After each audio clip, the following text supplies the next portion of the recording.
Maintenant, nous allons voir comment bien identifier une tendance haussière sur un titre boursier. Il existe plusieurs indicateurs pour cela, moi j'en utilise seulement 3. J'aime bien transiger avec le logiciel TradingView. C'est un des logiciels les plus populaires présentement sur le marché pour l'analyse technique. Donc, allons voir les outils que j'utilise. Premier indicateur que j'utilise pour aller voir la tendance générale d'un titre, j'utilise la moyenne mobile exponentielle. Comment on fait sur TradingView pour aller chercher ça? Nous allons dans la section Indicateurs, vous tapez EMA, vous voyez ici à droite Moving Average Exponential et vous voyez la moyenne mobile apparaître ici.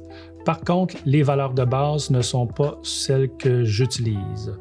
Pour modifier la moyenne mobile, il faut faire un double-clic sur la moyenne mobile et changer la valeur que j'utilise personnellement. Moi, j'utilise la valeur 100.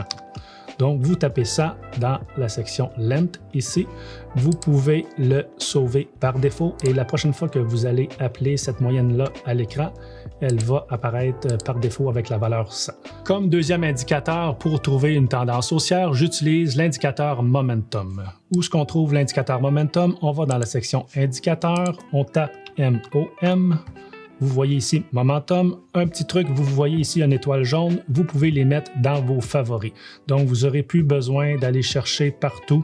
Il va être dans votre section favoris. Donc, vous cliquez Momentum, il va apparaître à l'écran. Donc, vous voyez présentement à l'écran, le momentum est en ligne et par les valeurs de base. Moi, je n'utilise pas les valeurs de base. On fait un double-clic sur l'indicateur. Dans la section Length 10, vous mettez 80. C'est la valeur que j'utilise personnellement pour mes transactions. Vous allez dans Style, dans la section à côté ici, Momentum, vous voyez des graphiques. Moi, j'aime pas regarder ça avec une ligne. J'aime être visuel, donc j'utilise Area. Vous pouvez retourner dans Input, vous pouvez changer les couleurs que vous voulez, ça n'a aucune importance. Donc, Momentum pour deuxième indicateur. Comme troisième indicateur que j'utilise pour trouver des tendances haussières, j'utilise le stochastique RSI. C'est quoi le stochastique RSI? C'est un stochastique mélangé avec un RSI. Donc, vous allez dans la section Indicateurs, vous tapez STO pour stochastique, stochastique RSI. Petite étoile à gauche, mettez-le dans vos favoris. Donc, vous voyez, il apparaît à l'écran. Avec les valeurs de base, ce n'est pas ceux que j'utilise. Pour changer les valeurs, on fait un double-clic sur le stochastique. Dans la section Input, dans le K, vous mettez 5. Dans le D, vous mettez 5. Dans le RSI, vous mettez 10. Dans le stochastique, vous mettez 10 aussi.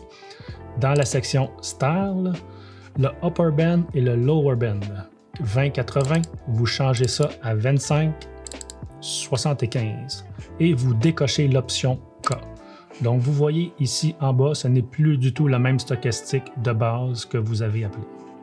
Vous pouvez aller dans la section Défaut, Save as Default. La prochaine fois que vous allez l'appeler, il va être configuré de la même façon que je l'utilise pour transiger.